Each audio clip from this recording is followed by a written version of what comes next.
Bonjour à tous et merci de nous retrouver sur Public Sénat. Le 30 octobre, la Commission des lois a auditionné le vice-président du Conseil d'État, Jean-Marc Sauvé, sur le projet de loi de finances pour 2013.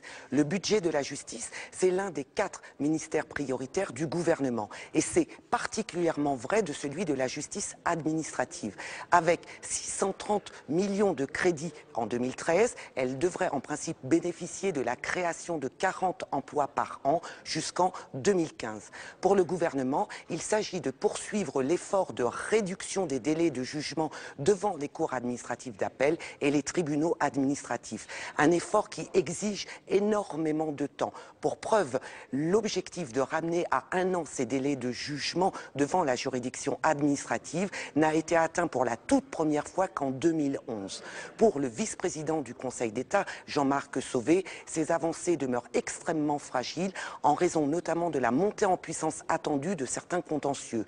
Des contentieux liés aux droits des étrangers, au RSA, aux questions prioritaires de constitutionnalité ou encore au DALO, le droit opposable au logement. Alors, comment enrayer le phénomène d'engorgement qui touche encore aujourd'hui la justice administrative? Des éléments de réponse tout de suite avec l'audition du vice-président du Conseil d'État, Jean-Marc Sauvé. Bien, Monsieur le vice-président du Conseil d'État, nous sommes très heureux de vous accueillir. Nous vous remercions de nous faire l'honneur d'avoir bien voulu répondre à notre invitation. Cette audition se déroule dans la période de préparation de l'examen du budget par le Sénat et tout particulièrement du rapport pour avis de la Commission des lois sur les crédits du programme Conseil d'État et autres juridictions administratives, dont le rapporteur est notre collègue Yves Détraigne, qui sera donc le premier à prendre la parole après l'exposé liminaire de Monsieur le vice-président. Je voulais vous dire, Monsieur le vice-président, que peut-être cette audition sera-t-elle l'occasion d'élargir le débat. D'ailleurs, par nature, Yves Détraigne élargit toujours le débat. Et nous sommes intéressés par l'évolution de la justice administrative dans notre pays. En effet, nous avons eu l'occasion de travailler avec les tribunaux administratifs, les cours administratives d'appel, et nous avons pu constater que ceci, j'ai encore été à une séance solennelle au tribunal administratif d'Orléans, et on m'a dit, comme on me dit toujours, même si je ne suis pas toujours responsable de la chose, qu'il y a une inflation législative et qu'il y a des phénomènes d'engorgement, liés en particulier aux problèmes de l'immigration, intégration, nationalité, et puis au droit au logement opposable, au RSA, etc. Donc je voulais vous proposer, si vous pouviez nous dire si vous le souhaitiez, de nous dire quelques mots là-dessus, sur la manière dont vous envisagez, dont vous voyez l'évolution de la justice administrative eu égard au quotidien des juridictions administratives dans notre pays. De la même manière, nous avons eu au débat au Sénat, et nous aurons à nouveau un débat sur les normes, dues en particulier à la proposition de loi de notre collègue Éric Doligé et aux conclusions des États généraux de la démocratie locale qui ont vu beaucoup d'élus s'exprimer sur ce sujet. Et peut-être y a-t-il aujourd'hui le sentiment qu'alors qu'il y a 50 ans, lorsque la direction départementale de l'équipement d'un département décidait de faire une route, une autoroute, une voie de circulation, parfois au milieu du patrimoine historique ou pas loin de celui-ci, il n'y avait pas d'opposition. Tout le monde trouvait naturel que l'on équipe ce pays et que l'on fasse des adaptations à la circulation automobile qui étaient peut-être dommageables pour notre environnement. Et voilà qu'aujourd'hui, on est dans une situation presque inverse. C'est-à-dire que nous connaissons beaucoup d'élus ou beaucoup de responsables publics qui, placé devant la situation de devoir faire quelque chose, mener à bien un projet pour l'intérêt général de telle collectivité, doivent faire face à des collections de recours qui sont certes tout à fait légitimes, et loin de nous l'idée de dire que les citoyens ou les associations n'auraient pas droit à faire valoir leurs intérêts ou leurs positions. Mais on se demande quelquefois si on n'est pas passé d'un extrême à l'autre, c'est-à-dire d'une position où finalement il y avait il y a 50 ans très peu d'opposition au projet, à une situation dans laquelle il devient assez difficile de les mettre en œuvre, et c'est une constatation de bon sens que tout le monde fait, et comment simplifier les choses, les alléger, éviter peut-être des délais parfois très, très dispendieux, aussi très coûteux, tout en respectant, bien entendu, le droit de chacune et chacun à faire valoir ses intérêts ou ses droits, justement, excusez-moi d'être redondant, devant la juridiction administrative. Je ne veux pas abuser de cette introduction, Monsieur le Président, mais puisque j'ai l'honneur d'être rapporteur pour avis en ce qui concerne le droit d'asile, je vais tout de suite vous dire quelques mots là-dessus, ce qui m'évitera de reprendre la parole après M. Détraigne, de façon à ne pas vous lasser, mes chers collègues. Alors, je voulais vous dire, Monsieur le Vice-président, que je tiens d'abord à rendre un hommage tout particulier, si vous me le permettez, à ce que vous avez fait en votre qualité par rapport à la Cour nationale du droit d'asile. En effet, nous avons reçu Madame la Présidente, et hier même, il y a eu une manifestation importante au Sénat, au cours de laquelle vous vous êtes exprimé, Monsieur le Vice-président. Vous avez bien voulu donner des moyens à cette Cour, nommer des rapporteurs supplémentaires, enfin en recruter, et les délais de jugement ont été réduits dans de fortes proportions, et je tiens à le souligner, parce que l'on dit souvent que les délais sont trop longs. Il y a eu une action très remarquable à cet égard. Et puis, je me permettrai de dire que la décision du gouvernement, vous savez qu'ici, nous avons une grande indépendance d'esprit. Et cette indépendance d'esprit me permet de dire que le fait que le montant de l'aide juridictionnelle devant cette Cour nationale du droit d'asile soit passé de 187 € par dossier à 374 € est une décision positive. Ça pourrait d'ailleurs donner des idées dans d'autres domaines. Je voulais vous demander plus précisément, vous poser plus précisément 3 questions. La première, sur les rapports entre la CNDA et l'OFPRA. Il y a un fort taux de recours, 85% par rapport aux décisions prises par l'OFPRA, donc devant la CNDA. Or, la CNDA aujourd'hui accorde davantage de statut de réfugié ou de protection subsidiaire que l'OFPRA. N'y a-t-il pas là quelque chose de paradoxal? Est-ce qu'il ne serait pas plus logique que l'OFPRA apportât davantage de réponses positives aux demandes, ce qui, d'une certaine façon, désengorgerait la CNDA, nonobstant le fait que la CNDA dispose, grâce à vous, notamment davantage de personnel et de moyens. Deuxièmement, je voulais vous demander, Monsieur le Vice-président, au regard des décisions de la Cour européenne des droits de l'homme, ce que vous pensez de la procédure dite prioritaire. Est-ce que celle-ci vous paraît fondée en droit? Et quelles conséquences pensez-vous, en tant que vice-président du Conseil d'État, qu'il soit utile ou nécessaire de tirer des récentes décisions de la Cour européenne des droits de l'homme? Enfin, ma troisième question sera relative à ce mouvement de grève des avocats devant la CNDA que nous avons constaté récemment. À votre avis, quelles sont les causes de cette grève? Remarquez que nous pourrions poser la question aux avocats eux-mêmes, ce serait sans doute plus pertinent, Mais comme je sais que vous avez beaucoup insisté pour qu'il y ait une médiation, Monsieur le Vice-président, et vous avez d'ailleurs confié, enfin cette médiation a été confiée à un membre éminent du Conseil d'État qui est Jean-Marie Delarue, que nous avons souvent reçu ici au Sénat. Je voulais vous demander si vous pouvez nous en dire plus sur cette médiation et sur les évolutions dans le fonctionnement de la CNDA auxquelles vous pensez. Excusez-moi d'avoir été un peu long. Je vous donne tout de suite la parole, si vous le voulez bien, Monsieur le Vice-président, pour votre déclaration, pour votre intervention liminaire. Merci. Merci, Monsieur le Président.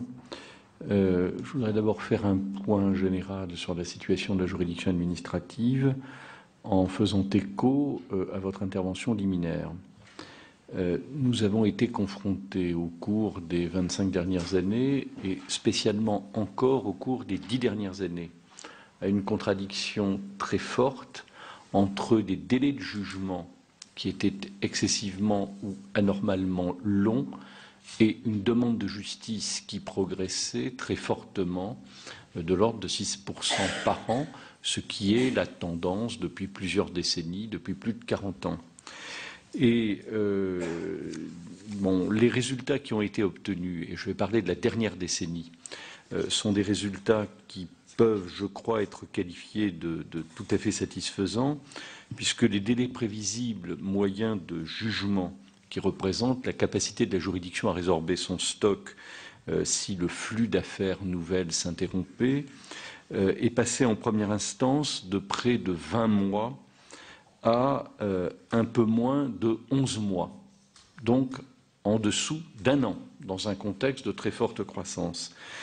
En appel, l'amélioration est encore plus forte, puisqu'on est passé d'un délai de 3 ans et 1 mois à un peu moins d'un an. On est à 11 mois et demi. Alors, ces résultats sont liés à l'augmentation des moyens qui a pu être obtenus au long la dernière décennie, mais les 2 dernières décennies. Cette amélioration est également liée à un effort très sensible des magistrats qui traitent aujourd'hui 25% d'affaires de plus qu'au début de la période, en première instance, 25% d'affaires. Et je peux vous dire qu'au début des années 2000, les magistrats en cause travaillaient déjà de manière extrêmement intense. La croissance du nombre d'affaires réglées par magistrat était de 30% dans les cours d'appel. Donc, la juridiction administrative ne s'est pas uniquement reposée sur l'apport ou l'attribution de moyens supplémentaires. Alors, en dépit du succès qu'on peut observer, donc à l'aune du délai prévisible moyen de jugement, l'objectif de réduction des délais de jugement n'est pas encore atteint et des indicateurs restent à améliorer. Bon, d'abord, 11 tribunaux administratifs et 2 cours d'appel ont encore des délais prévisibles moyens supérieurs à 1 an. Bon. Le délai moyen constaté pour les affaires ordinaires, une fois qu'on a défalqué les affaires qui se règlent par ordonnance, c'est-à-dire sans audience, sans débat contradictoire, par rejet, une fois qu'on a défalqué les procédures d'urgence, notamment les reconduites à la frontière, les affaires qui se jugent au terme de la loi en 72 heures. C'est la loi qui nous l'impose. On n'est pas vertueux de les traiter en 72 heures. Ça contribue à faire baisser nos délais. Une fois qu'on a défalqué toutes ces affaires, le délai moyen constaté pour les affaires ordinaires, en réalité, il est encore de 2 ans aujourd'hui dans les tribunaux administratifs. Et notre objectif doit être de rapprocher ces délais, les délais moyens constatés, des délais prévisibles et de garantir un délai maximal de jugement de 1 an et demi en première instance et en appel. Donc nous avons encore des marges de progression. Je voudrais aussi dire que le taux de couverture, c'est-à-dire le ratio entre les affaires traitées et les affaires enregistrées, est encore inférieur à 100% dans 14 tribunaux administratifs et 5 cours administratifs d'appel. Donc voilà, 14 tribunaux sur 38 et 5 cours d'appel sur 8 qui aujourd'hui ne traitent pas autant d'affaires qu'elles en reçoivent depuis le début de l'année. C'est dire à quel point les progrès sont spectaculaires mais extrêmement fragiles. Le nombre des affaires qui sont en stock depuis plus de 2 ans, il est encore dans les tribunaux administratifs de 14%. Vous me direz qu'au début de la décennie 2000, nous n'étions pas à 14, nous étions à 40%. Donc le progrès est évidemment tout à fait spectaculaire, mais nous avons des marges. Alors plusieurs éléments laissent entrevoir une reprise marquée du contentieux. Ce que je voudrais dire, et notamment comme toile de fond du budget pour 2013. Contentieux du droit au logement opposable augmente très sensiblement. Il atteint près de 8500 affaires en 2011. La pente a été de 56% en 2010, d'augmentation, de 13% en 2011, et nous pensons qu'une augmentation de 8% par an, qui est assez inéluctable, va porter ce contentieux à 12 000 affaires par an en 2015. Le contentieux du RSA, qui s'élevait à 1325 affaires en 2009, a doublé pour atteindre 2750 en 2011. Il va poursuivre sa progression. Les 5 premiers mois de l'année 2012 marquent une progression de 50%, correspondant aux 5 premiers mois de 2011. Donc on voit bien aussi une progression même limitée à 30% par an. Sur la période 2013-2015, porterait ce contentieux à 9100 affaires en 2015, soit près de 5000 affaires de plus que ce que nous connaissons. Contentieux du permis de conduire représente 11 000 affaires et c'est un contentieux qui est assez indexé sur le nombre de radars qui sont disposés sur la voirie. Le contentieux des naturalisations connaît, depuis 2009, connaît une progression très marquée avec pratiquement plus 120% depuis 2009. Il atteint 4600 affaires en 2011. Cette tendance s'est confirmée en 2012. Nous avons aussi un effet question prioritaire de constitutionnalité. Le Conseil d'État en a traité plusieurs centaines dans le délai de 3 mois qui a été fixé par la loi organique de décembre 2009. Je crois que le dispositif fonctionne très bien. Dans les cours d'appel, il y en a eu 416. Dans les tribunaux administratifs, 1065. Bon, tout ça s'ajoute au reste. Et ça ne fait pas des numéros supplémentaires, puisque les questions prioritaires sont posées dans des dossiers qui sont enregistrés, et ça ne participe pas des statistiques que je viens de présenter. Alors l'inquiétude vient surtout de l'impact de la loi du 16 juin 2011 relative à l'immigration, l'intégration et la nationalité. Cette loi a modifié la ligne de partage entre la compétence du juge administratif et la compétence du juge judiciaire. À la fois, le juge administratif traite plus de dossiers et pour chaque dossier qu'il traite, au lieu de connaître de 2 décisions, il connaît désormais de 5 décisions administratives. Et on le voit bien, les audiences sont forcément plus longues, les décisions sont beaucoup plus motivées, beaucoup plus longues à rédiger. Et le contentieux des étrangers a, vous voyez, progressé de 50% au premier semestre de 2011 par rapport au premier semestre de 2010. C'était avant l'entrée en vigueur de cette loi. Et nous avons eu une nouvelle progression donc en 2012 par rapport à 2011. Au 30 septembre 2012, la progression s'établit à 18%. 18%, alors même que l'arrêt de la Chambre criminelle de la Cour de cassation rendu le 5 juillet 2012, excluant la garde à vue des étrangers pour le seul séjour irrégulier, n'encourant pas un emprisonnement, était de nature à faire mécaniquement baisser le nombre de décisions attaquables. Donc en réalité, 18% d'augmentation de 2012 par rapport à 2011 ne représente pas la réalité de la croissance du contentieux qui va clairement dépasser 30%.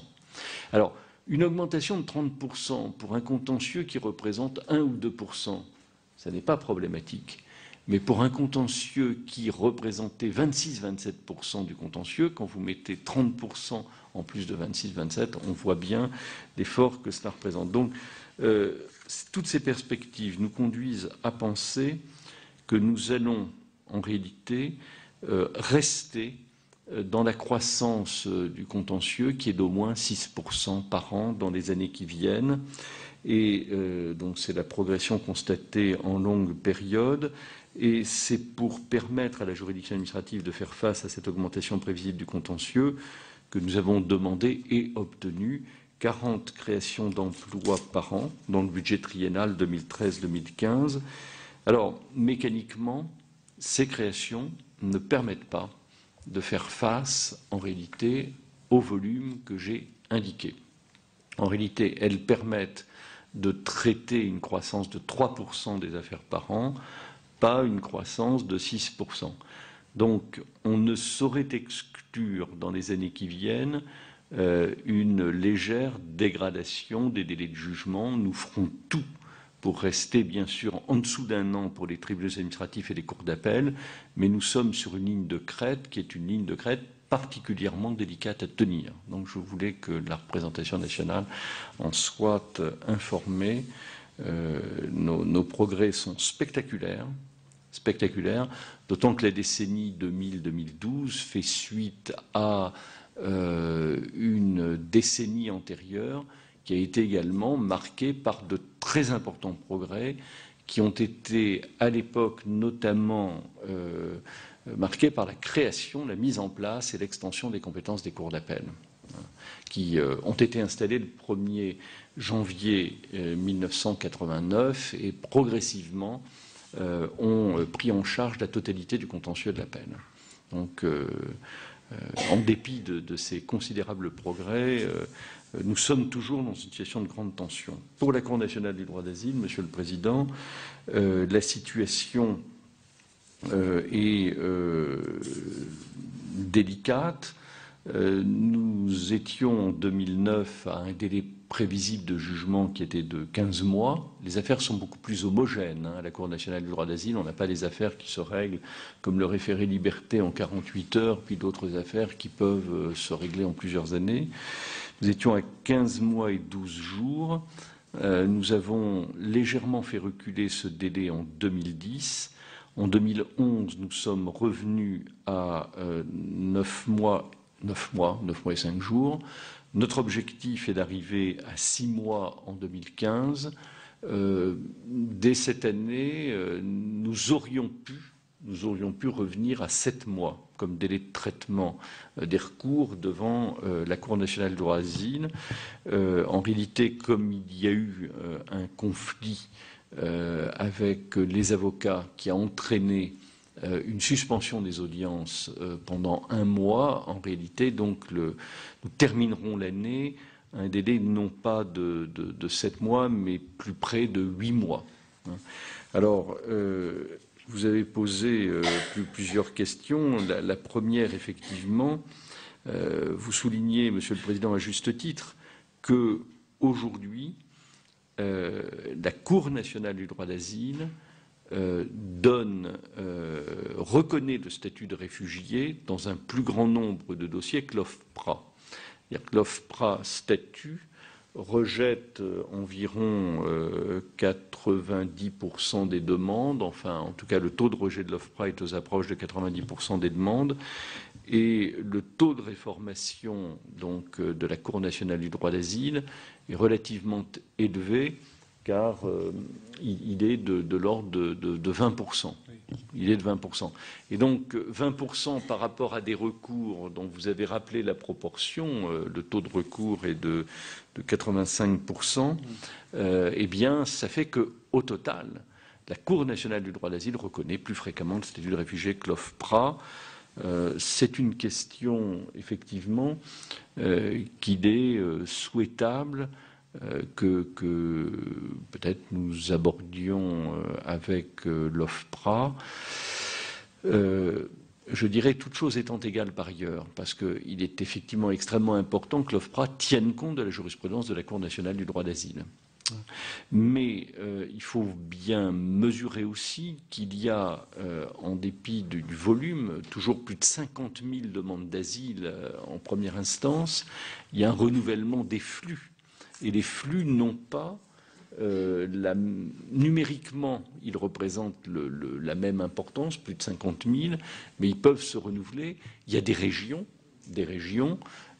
qui peuvent générer des demandes d'asile plus fondées, mieux fondées que des demandes provenant d'autres régions. Et donc, on ne peut pas dire, compte tenu de la variation de la situation géopolitique dans beaucoup de pays, beaucoup de régions du monde, on ne peut pas dire qu'il y ait des enseignements qu'on puisse tirer durablement de cet écart. Mais cet écart pose question.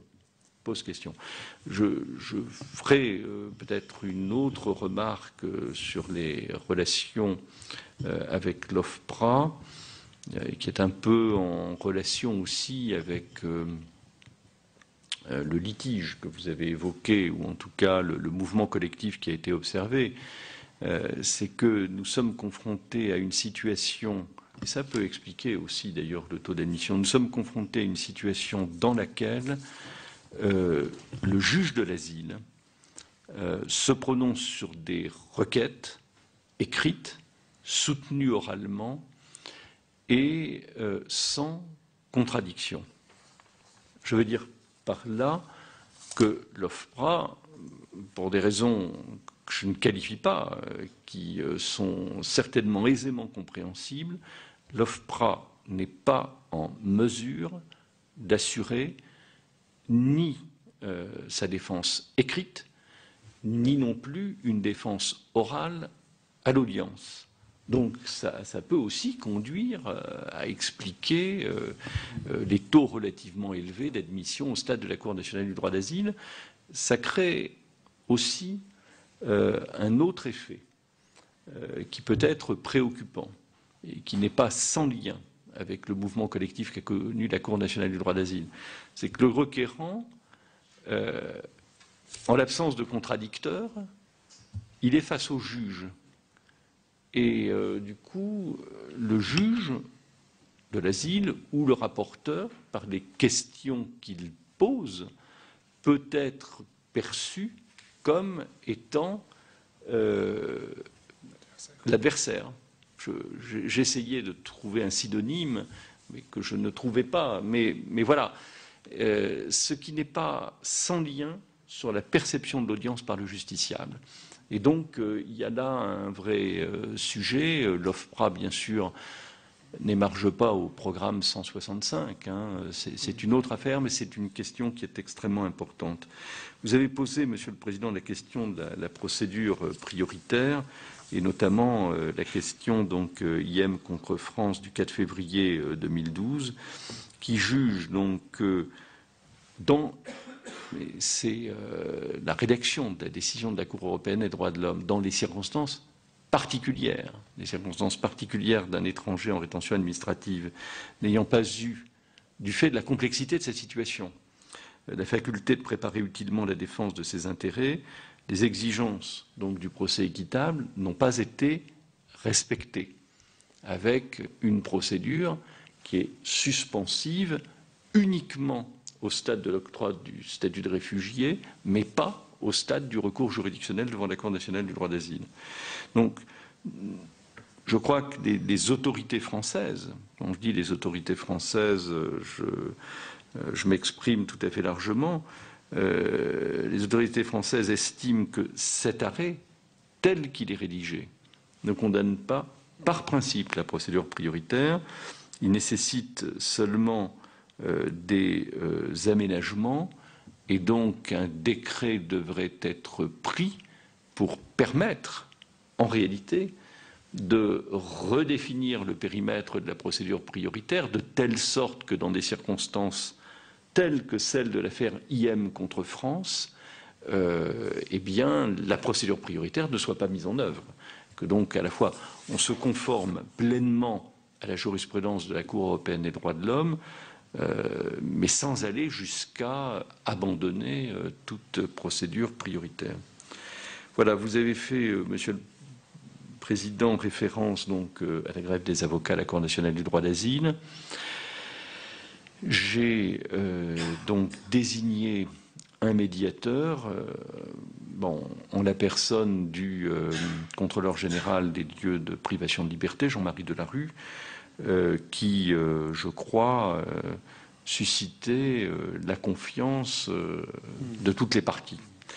Le médiateur doit remettre ses conclusions au tout début du mois de novembre et il aura l'occasion de faire une restitution de ces observations, de ces conclusions, de ces recommandations dans la première décade du mois de novembre avec l'ensemble des parties. Bon, je pense que la célébration du 60e anniversaire de la Cour nationale du droit d'asile hier l'a montré. Je pense que des investigations extrêmement approfondies du médiateur, le climat dans lequel ces contacts se sont déroulés, ont déjà contribué à apaiser les tensions et donc les relations au sein de la CNDA. Mais c'est évidemment un dossier tout à fait prioritaire qui requiert toute notre attention.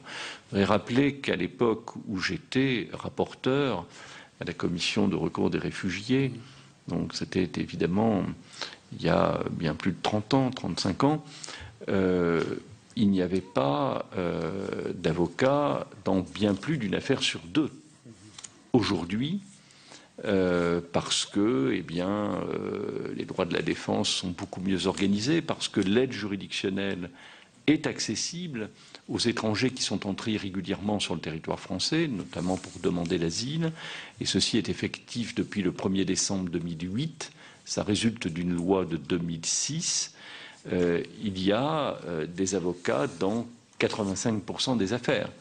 Et il est bien évident que la nature des relations qui s'établissent entre le juge, les parties, et puis j'ai parlé aussi d'une partie qui n'est pas présente. Donc toute cette relation a été totalement transformée. Je ne parle pas non plus des conditions d'accès au dossier, de l'audiencement des affaires, audiencement qui doit s'efforcer de tenir compte, mais pas quand même dans une mesure qui conduise à remettre en cause la continuité de la justice, qui doit s'efforcer de tenir compte aussi des disponibilités des avocats. Un avocat peut difficilement siéger ou représenter les parties dans 5 audiences simultanées qui se déroulent au même moment à la Cour nationale du droit d'asile. Voilà les quelques éléments. Bien, merci beaucoup, Monsieur le Vice-président. Alors, nous allons tout de suite donner la parole à Yves Détraigne, rapporteur pour avis du budget de la justice administrative. Merci, Monsieur le Président. Monsieur le Vice-président, merci pour votre présentation. On a déjà eu l'occasion de se rencontrer il y a une quinzaine de jours au Conseil d'État. Je vous poserai donc que 3 questions, quelques questions. Mais avant, je voudrais effectivement témoigner de ce qu'il y a des efforts de productivité réels qui ont été faits depuis quelques années dans les juridictions administratives. J'ai eu l'occasion ces dernières semaines ou ces derniers mois de visiter plusieurs juridictions administratives et j'ai pu constater que la dématérialisation était une réalité dans les juridictions administratives et que ça passait très bien pratiquement auprès de toutes les générations de magistrats. C'est souvent quelque chose qui est un objectif, un projet dans beaucoup de services d'administration. Là, on a une juridiction qui s'est déjà approprié la dématérialisation. Effectivement, c'est assez intéressant de voir les gains de productivité qui sont faits. De même que j'ai apprécié beaucoup de choses, certes, mais j'ai noté particulièrement aussi le reporting qui est fait sur les affaires en cours, les nouvelles affaires enregistrées, les contentieux divers. Il y a un véritable tableau de bord commun à l'ensemble des juridictions administratives et sans aucun doute dont la qualité et l'intérêt est apprécié pour tous et c'est vrai que les juridictions administratives ont fait de gros efforts de productivité depuis quelques années. Je voudrais revenir sur quelques points. Il y a une inflation des contentieux, vous l'avez rappelé avec quelques chiffres assez frappants au début de votre exposé. Il y a eu un certain nombre de réformes de procédures qui ont été faites, comme la dispense de conclusion du rapporteur public dans un certain nombre d'affaires et d'autres évolutions de procédures sur lesquelles je ne vais pas revenir. Quel premier bilan, est-ce que je peux vous demander quel premier bilan vous portez sur ces évolutions de procédures? Parce que j'ai lu sous votre plume qu'au-delà de ces évolutions de procédure, il fallait sans doute réfléchir à la réduction du nombre de contentieux. Or, c'est pas du tout ce qui se passe aujourd'hui. Donc, où en est la réflexion aujourd'hui par rapport à la manière de réduire éventuellement les contentieux? Est-ce qu'on réfléchit à un recours préalable obligatoire? Est-ce qu'on réfléchit à une procédure de conciliation ou autre chose? Je pense que ça pourrait être intéressant que vous nous disiez quelques mots sur ces pistes de réflexion. Deuxième point, il y a eu d'instaurer depuis peu de temps un droit de timbre dont nous sommes tous conscients à la Commission des lois qu'il s'applique à la justice judiciaire, mais il s'applique aussi à la justice administrative. Les fameux 35 € s'appliquent aussi à la justice administrative. Est-ce que ça a un impact sur le nombre et l'évolution des contentieux que vous avez à régler et, le cas échéant, quel type de contentieux se trouve concerné par ce droit de timbre? Et si vous pouvez nous le dire, quelle est votre appréciation, à vous, vice-président du Conseil d'État, sur la mise en place de ce droit de péage, j'allais dire, avant de pouvoir engager un contentieux, ou en tout cas de le mener à bien. Et enfin, pour laisser le temps à mes collègues de poser également des questions, je voudrais vous interroger sur le droit au logement opposable. C'est une des sources récentes de contentieux qui sont clairement inflationnistes, mais je me suis laissé dire que ce contentieux était relativement formel, parce qu'il ne suffisait pas de décider devant le tribunal que telle famille avait le droit à un logement pour qu'effectivement son problème de logement soit réglé. Voilà. Alors, donc, est-ce que vous avez et pouvez-vous nous donner votre approche sur cette question du contentieux? Le législateur peut-il améliorer cette situation? Voilà, en quelques mots, Monsieur le Président, les questions que je souhaitais vous poser, mais je vais laisser la place à mes collègues aussi. Merci, Monsieur Détraigne. Je vais demander aux collègues s'ils souhaitent s'exprimer. J'ai un premier inscrit qui est Monsieur Gélard. Monsieur Gélard. Merci, Monsieur le Président. Monsieur le Vice-président, je voudrais intervenir sur un domaine du contentieux un peu particulier, qui est le contentieux de l'urbanisme. Vous nous avez mentionné tout à l'heure les réductions des délais, et ce n'est pas le cas dans le domaine du contentieux de l'urbanisme. Lorsque un PLU est attaqué devant le tribunal administratif, je connais bien le cas, eh bien, les délais sont épouvantablement longs. Minimum 2 ans avant que le tribunal administratif ne statue. Quand en plus s'ajoute un recours devant la cour administrative d'appel, on arrive à 4 ans facilement, voire 5 ans. Alors là, il y a donc un élément qui est paralysant pour les collectivités locales et qui est extrêmement gênant pour définir une politique en matière d'urbanisme. Nous interrompons cette audition. Place au direct sur les chaînes parlementaires. Édition spéciale consacrée aux annonces de Jean-Marc Ayrault sur la compétitivité. Édition spéciale que je vous présente avec Arnaud Ardouin. Bonjour Arnaud. Bonjour Oriane, ravi d'être là avec vous sur ce plateau. De même. Alors depuis 9 h, le Premier ministre Jean-Marc Ayrault réunit une partie du gouvernement pour un séminaire gouvernemental consacré aux suites à donner au rapport gallois remis hier au Premier ministre. Et dans quelques minutes, Jean-Marc Ayrault s'exprimera et dévoilera donc sa feuille de route consacrée à la compétitivité. Et pour commenter ces annonces avec nous sur le plateau, Michael Zamès, notre éditorialiste politique, bonjour. Antoine Brunet, économiste. Joseph Touvenel, vous êtes vice-président de la CFTC. Et Laurent Vronsky, vice-président de Croissance Plus. Première question, Mickaël, qu'est-ce qu'on doit attendre d'une telle présentation du Premier ministre? C'est imminent, c'est dans quelques minutes. Des fuites déjà dans la presse nous ont déjà quasiment tout dévoilé. Qu'est-ce qu'on doit attendre de ce que va nous